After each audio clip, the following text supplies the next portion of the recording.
로마서 앞서 1장에서 하나님의 심판과 진노가 모든 죄인들에게 임하는 것에 관해서 사도 바울의 말씀을 들었습니다.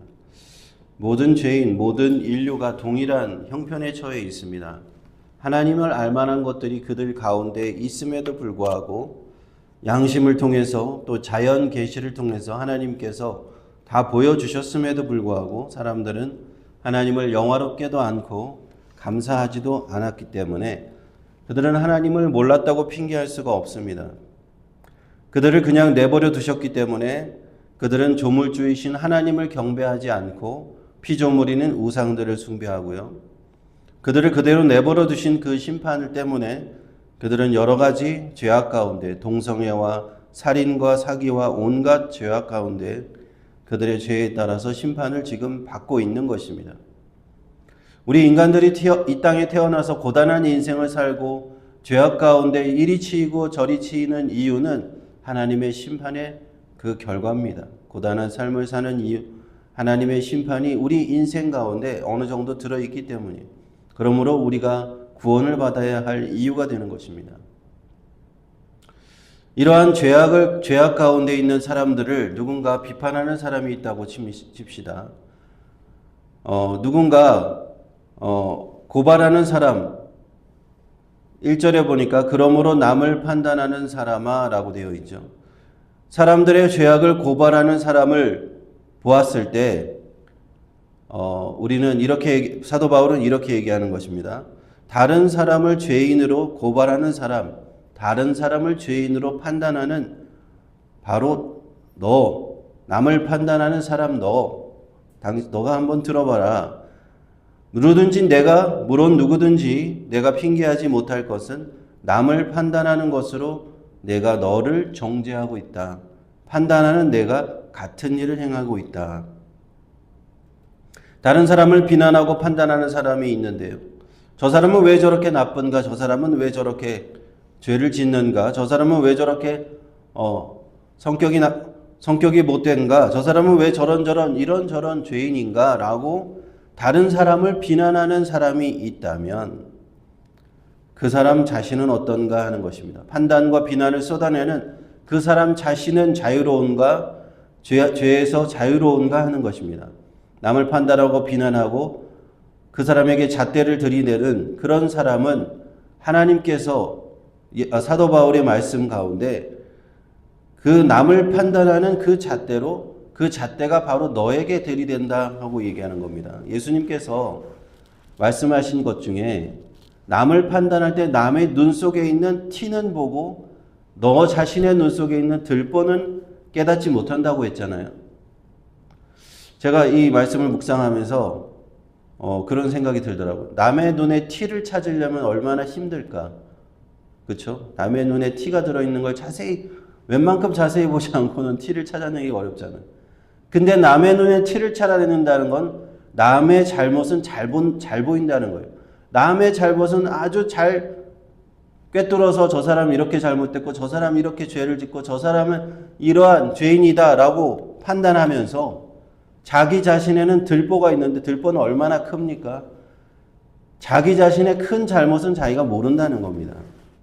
사도 바울도 로마서에서 똑같은 얘기를 하는 겁니다. 남을 판단하는 사람아, 너가 하나님의 판단을 받을 줄 모르느냐 하는 겁니다. 2절 3절에 이런 일을 행하는 자는 하나님이 진리대로 되는 줄을 우리가 아노라. 이런 일을 행하는 자를 판단하고도 같은 일을 행하는 사람아, 내가 하나님의 판단을 피할 줄로 생각하느냐라고 말하는 것입니다. 너도 같은 죄를 저지르는 똑같은 죄인이라고 말씀을 하고 있는 겁니다. 남들을 다 죄인이라고 손가락질하고 심판하고 판단받아야 할 죄인이라고 손가락질하는 너가 죄가 없다고 생각하다면 정말 큰 착각이다라고 하는 것이죠. 로마서 1장 29절 31절 앞선 그 죄악의 목록이 있었습니다. 죄가 이런 쭉 목록이 나오는데 거기에 불의함, 추악함, 탐욕이 가득함, 악의가 가득하고 시기와 질투하고 살인하고 분쟁하고 사기하고 거짓말을 하고 왜 악독이 가득하고 이런 것으로 남을 판단한 그 사람, 왜 저 사람은 저렇게 악하게 사는가라고 얘기하면서 그 죄를 정죄하는, 판단하는 그 사람 또한 똑같이 죄를 저지르고 있다는 겁니다. 남들이 보이게 하든 보이지 않게 하든 보이게 드러나 있는 사람들을 정죄하기 쉽죠. 저 사람은 확실하게 죄인이다라고 얘기하기가 쉬우니까요. 그렇지만 남에게 들키지 않은 죄악, 남에게 내가 죄인으로 아직 드러나지 않은 죄악이 똑같이 너도 짓고 있다. 같이 너는 그 죄악을 행하고 있는 너가 남을 판단하고 있는 사람아, 너 또한 같이 똑같은 하나님의 판단을 받게 될 것을 알거라 하는 것이 오늘 로마서 말씀입니다. 그리고 4절 5절에 사도 바울은 이렇게 얘기합니다. 계속해서 남을 판단하는 사람아, 너는 하나님의 인자하심과 용납하심과 길이 참으심을 멸시하고 있다. 너를 의도하여서 회개하게 하시는 하나님을 알지 못하고 있다라고 얘기합니다. 그리고 남을 판단하면서 자신은 죄인이 아니라고 하면서 고집을 피우면서 회개하지 않는 너에게 하나님의 진노의 날, 심판의 날 너에게 임할 진노를 내가 쌓고 있다 하는 것입니다. 그러므로 바울은요, 두 부류의 그 죄인들에게 경고하고 있는 겁니다. 첫 번째 부류는 죄악 가운데 죄를 지으면서 살아가고 있는 그런 사람, 저 사람 누가 봐도 죄를 짓고 있고 서로 죄악 가운데 그렇게 살아가고 있는 죄인들을 보고 얘기하고 있는 것이고, 다른 한 부류는 그런 죄인들을 보면서 판단하는 부류입니다. 나는 죄인이 아니다라고 생각하면서, 도덕적인 사람이라고 생각하면서 착각하고 있는 사람의 부류에 대해서, 심판에 대해서 경고하는 겁니다. 그러니까 결국에는 이 두 가지 부류가 결국에는 모두가 죄인이고 하나님의 심판을 피할 수가 없다 하는 것을 말하고 있는 거예요. 두 번째 부류는요, 이 바리새인들과 같은 유대인들을 포함하는 겁니다. 예수님이 세리와 창기들과 함께 이렇게 죄인들과 함께 식사하시고 그들과 함께 교제하시고 죄인들을 가까이 하셨을 때 항상 비난했던 사람들이 이 바리새인들이거든요. 자신들은 하나님 앞에 의인인데 너희들은 확실하게 죄인이니까 우리는 죄인들하고 절대 겸상도 할 수 없고 그렇다고 했죠. 그러나 예수님께서는 정확하게 그들의 죄를 지적하십니다. 바리새인들, 너희들은 회칠한 무덤이다라고 지적하십니다. 겉보기에는 굉장히 의로워 보이지만 그 무덤 속에 있는 시체가 썩어가는 것처럼 너희들은 회칠한 무덤이구나.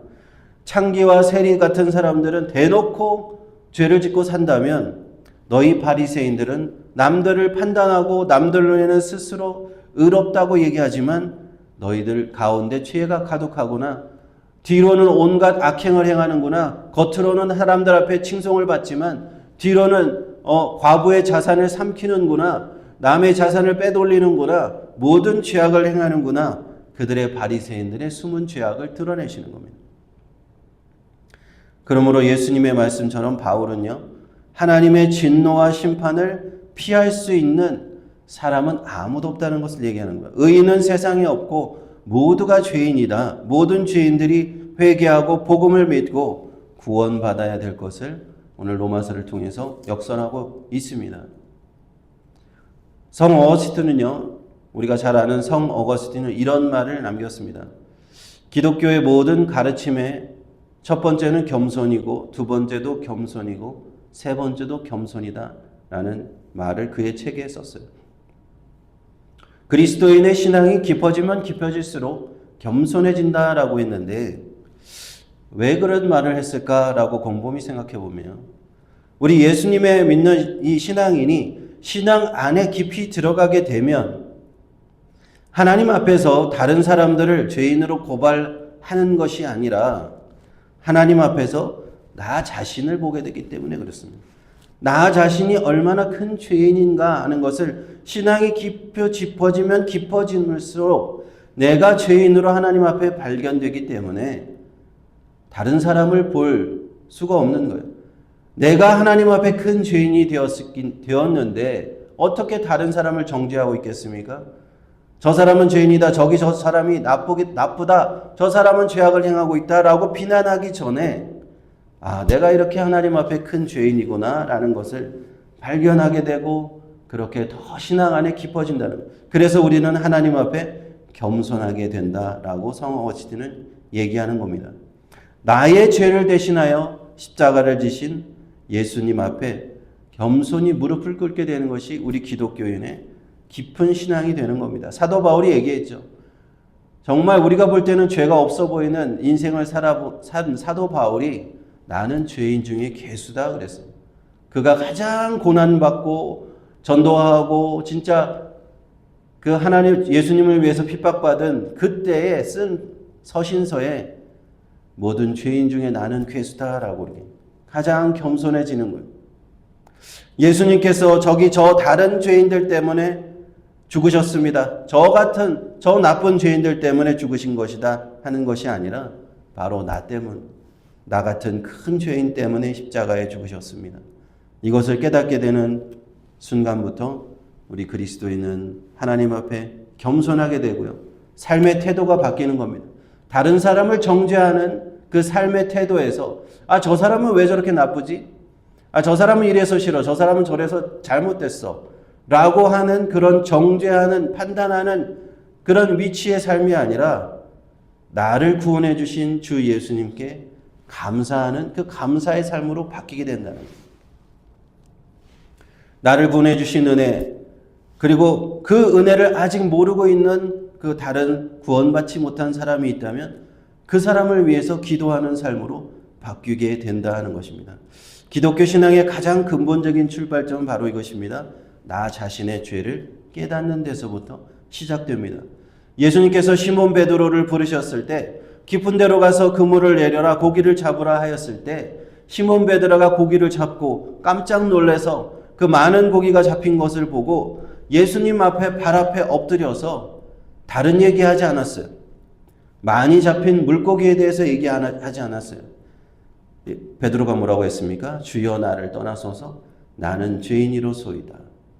내가 예수님 앞에 섰을 때 내가 죄인이라는 것을 자각하는 거기서부터 예수님의 제자가 시작되는 거예요. 예수님의 사도가 시작되는 거예요. 신앙의 출발은 바로 거기서 시작하는 겁니다. 내가 죄인이라는 것, 하나님 앞에서 구원받을 수 없는 악한 죄인이라는 것, 남을 판단하고 정죄하기 전에 나 자신이 회개하고 구원받아야 할 죄인이라는 것, 이것이 우리 그리스도인들의 신앙의 출발점인 줄로 믿습니다. 기도하겠습니다.